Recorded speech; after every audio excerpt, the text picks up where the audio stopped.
तो आज हम लोग प्रूफ करेंगे कि रूट 3 एक अपरिमेय संख्या है। यह क्वेश्चन यूपी बोर्ड में हर बार आता है। पहले 2 नंबर में आता था, अब ये 4 नंबर में आता है। यदि आप 4 नंबर कंफर्म करना चाहते हैं तो इसको आपको ध्यान से पढ़ना होगा। आज का ये लेक्चर पूरा देखिएगा ताकि ये क्वेश्चन समझ में आ जाए और एग्जाम में छाप के चले आइएगा। आपका 4 नंबर कहीं जाने वाला नहीं है। ठीक है, देखिए इस सवाल में एक चेंजिंग होता है, पहले आपको हम समझा दें। कभी कभी ये रूट 5 भी दे देता है, कभी कभी रूट 7 और रूट, इस तरीके से मतलब सवाल को चेंज करता रहता है। इस तरीके से सवाल आ जाता है। देखिए सबका कंसेप्ट एक ही है, आप इस कंसेप्ट को समझिए। हम आपको बताएंगे कि इस तरीके का सवाल आए तो क्या करना है। साथ में कभी कभी क्या करता है ना, इस तरीके का भी सवाल दे देता है। ठीक है ना, यहां से इस तरीके का भी सवाल कभी कभी देखने को मिलता है। तो इस तरीके के सवाल में क्या करना है ये भी हम आपको बताएंगे। तो चलिए पहले इस क्वेश्चन को समझते हैं और इसको प्रूव करते हैं, उसके बाद हम लोग आगे बढ़ते हैं। यहां पे देखिए कह क्या रहा है, सिद्ध कीजिए कि रूट 3 एक अपरिमेय संख्या है। तो देखो देखो बच्चों, करना क्या है आप लोगों को, रूट 3 हमें प्रूव करना है कि अपरिमेय संख्या है। तो हम इसमें करेंगे क्या, हम मान लेंगे कि रूट 3 एक परिमेय संख्या है। देखिए हम उल्टा मान रहे हैं, हमें प्रूफ करना है अपरिमेय, लेकिन हम मानेंगे कि रूट 3 एक परिमेय संख्या है।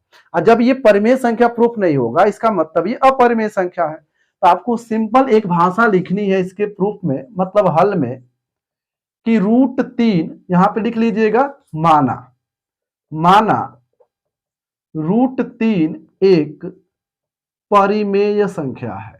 इस तरीके से आपको मान लेना है।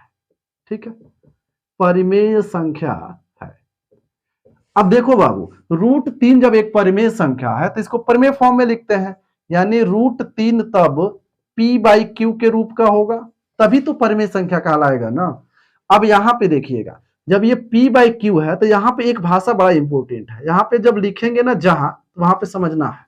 लिखिएगा कि p तथा q सह अभाज्य है, सह अभाज्य संख्या है। ठीक है, यानी हम मान लेंगे कि ये p और q क्या है, सह अभाज्य संख्या। सह अभाज्य का मतलब होता है कि इन दोनों का HCF कितना होगा, 1 होगा। यानी p को कोई भी संख्या विभाजित नहीं कर सकता, न तो कोई ऐसी संख्या है जो p को विभाजित कर दे, न तो ऐसी कोई संख्या है जो q को विभाजित कर दे। हमने इस तरीके से यहाँ पे माना है। अब आपको क्या करना है, इसके दोनों पक्षों का वर्ग करना है। देखिए एक स्टेप है, इसको आपको तैयार करना है। तो यहाँ पे लिखेंगे दोनों पक्षों का वर्ग करने पर। ठीक है, अब देखिए दोनों पक्षों का जब वर्ग करेंगे तो यहाँ पे रूट 3 का वर्ग करेंगे तो रूट गायब हो जाएगा और 3 बच जाएगा। ये हो जाएगा p स्क्वायर बट्टा q स्क्वायर। ठीक है, अब बाबू ध्यान से देखो, यहाँ पे अगर 3 को हम यहाँ ला दे तो q स्क्वायर यहाँ चला जाएगा। तब इसी तरीके से काम करेंगे तो ये हो जाएगा q स्क्वायर बराबर p स्क्वायर बटा में 3। अब देखो p स्क्वायर बटा 3 का मतलब तो यही है ना कि p स्क्वायर को 3 विभाजित करता है। यानी यहाँ पे हम भाषा में लिखेंगे कि चूंकि p स्क्वायर 3 से विभाज्य है, 3 से विभाज्य है। ठीक है, अब एक बात बताइएगा, जब p स्क्वायर 3 से विभाज्य है तो p भी तो 3 से विभाज्य होगा ना। अगर ये ऐसा क्यों है, देखिए एक थ्योरम होता है कि किसी संख्या का वर्ग किसी संख्या से विभाजित है तो वो संख्या भी उस संख्या से विभाजित होगी। यानी कहने का अर्थ है कि यदि 3 p स्क्वायर को विभाजित कर रहा है तो p को भी 3 विभाजित करेगा। ये बात है यहाँ पर। तो यहाँ पे लिखेंगे इसलिए p भी 3 से विभाजित होगा, 3 से विभाजित होगा। ठीक, 3 से विभाजित होगा। अब आपको एक काम और करना है, जब p 3 से विभाजित होगा तो कुछ ना कुछ मिलेगा ना। जैसे p को जब 3 विभाजित करेगा, आप यहाँ पे लिख ही रहे हो कि p भी 3 से विभाजित है, चाहे विभाजित होगा कर लीजिए, विभाजित होगा। जब इसको समीकरण थोड़ा सा बना लेते हैं हम लोग, समीकरण नंबर, इसको बना लेंगे समीकरण नंबर 1 और इसको बना लेंगे समीकरण नंबर 2। यहां जब p को 3 विभाजित करेगा तो कुछ ना कुछ मिलेगा। तो हम मान लेते हैं कि विभाजित जब करता है ना तो k प्राप्त होता है, हम मान लेते हैं k। ठीक है, k माना। ठीक, तो जब p को 3 विभाजित कर रहा था k मिल रहा, तो यहां से p बराबर हो जाएगा 3k। ठीक है, यही मान हमको p बराबर 3k जो आया है उसको आपको समीकरण 1 में रखना है। ठीक है, तो यहां सब हम लोग लिखते हैं p बराबर 3k समीकरण 1 में रखने पर, समीकरण 1 में रखने पर रख देंगे हम लोग। तो 1 में जब रखते हैं तो मिलेगा 3 बराबर 3k का स्क्वायर। यहां पे देखिए बाबू p स्क्वायर है तो p की जगह जब रखेंगे 3k तो 3k का स्क्वायर हो जाएगा, अब बट्टा q स्क्वायर। ठीक है, अब यहां से देखिए तो ये हो जाएगा, यहां पे थोड़ा सॉल्व कर लेते हैं, तो ये हो जाएगा 3 बराबर 9k स्क्वायर बट्टा q स्क्वायर। यहां से देखो 3 1 जा 3 मतलब 3 1 जा 3 और 3 3 जा 9, और इसको अगर हम इसको इधर लेके आते हैं तो q स्क्वायर हो जाएगा बटा ऊपर चला जाएगा, और ये जो 3 गुणा में है तो इस साइड आएगा तो बटा में आ जाएगा, ये हो जाएगा k स्क्वायर।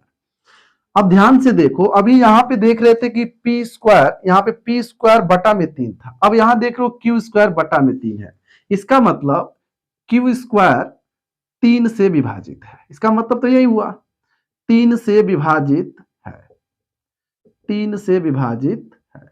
ठीक है, जब q स्क्वायर 3 से विभाजित है तो q भी 3 से विभाजित होगा, तो q भी 3 से विभाजित होगा, विभाजित होगा।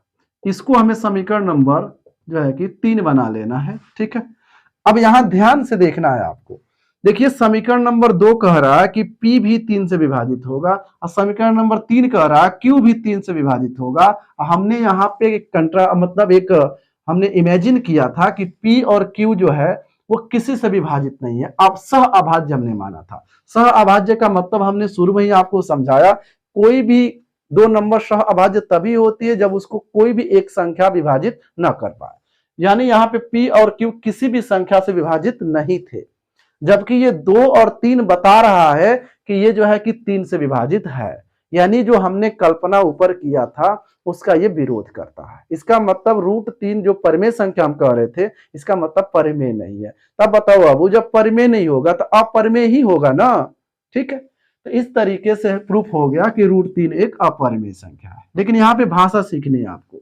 देखिए क्या करना है, लिखेंगे समीकरण 1 तथा समीकरण, सॉरी यहाँ पे समीकरण 2 लिखेंगे ना, समीकरण 2 तथा समीकरण 3 से स्पष्ट है कि p तथा q दोनों 3 से विभाज्य है, 3 से विभाज्य है, p तथा q दोनों 3 से विभाज्य है, जो हमारी कल्पना का विरोध करता है। हमारी कल्पना कब हुई थी बाबू, तो समीकरण जब ये हमने माना था ना परिमेय संख्या, तब ये हुई थी। यहां लिखेंगे जो हमारी परिकल्पना का विरोध करता है, विरोध करता है, अतः √3 एक अपरिमेय संख्या है, hence proved। इस तरीके से आपको ये क्वेश्चन प्रूव कर लेना है। परीक्षा में आप छाप के आइएगा, कर लीजिए स्क्रीनशॉट, आपका एक भी नंबर नहीं कटेगा, आप 4 नंबर के मालिक बन जाओगे।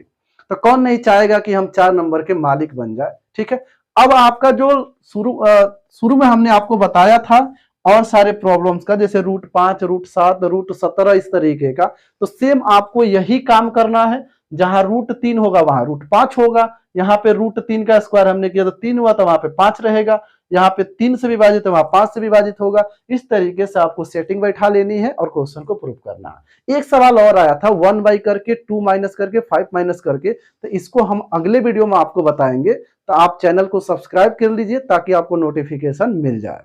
ठीक है, आज के लिए बस इतना ही। Thank you.